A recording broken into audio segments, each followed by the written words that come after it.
Demonetization of high denominational banknotes was a continuation of a series of measures taken by our government during the last 2 years. It is a bold and decisive measure. Yes. For several decades, tax evasion for many had become a way of life. This compromises the larger public interest and creates an unjust enrichment in favor of the tax evader to the detriment of the poor and the deprived. This has bred a parallel economy which is unacceptable in an inclusive society. Demonetization seeks to create a new normal wherein the GDP would be bigger, cleaner and real.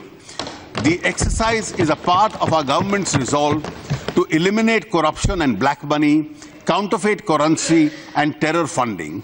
Like all reforms, this measure is obviously disruptive as it seeks to change the retrograde status quo. Drop in economic activity, if any, on account of currency squeeze during the remonetization period is expected to have only a transient impact on the economy.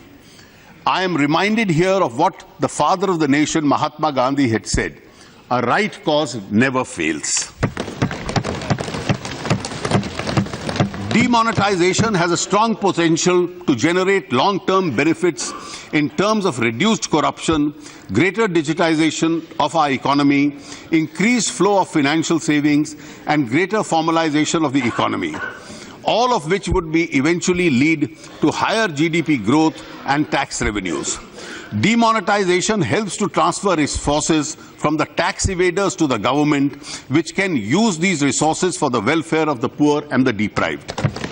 There is early evidence of an increased capacity of banks to lend at reduced interest rates and a huge shift towards digitization amongst all sections of society. We firmly believe that the demonetization and the GST, which were built on the third transformational achievement of our government, namely the JAM vision, will have an epoch-making impact on the economy and the lives of our people. Madam, we are at an important point in the path of our growth and development. The pace of remonetization has picked up and will soon reach comfortable levels. The effects of demonetization are not expected to spill over to the next year. Thus, IMF, even while revising India's GDP forecast from 2016 downwards, has projected a GDP of 7.2 and 7.7% in 2017 and 18 respectively. The World Bank, however, is more optimistic and has projected a GDP of 7% in 2016-17, 7.6% in 17-18, and 7.8% in 18-19.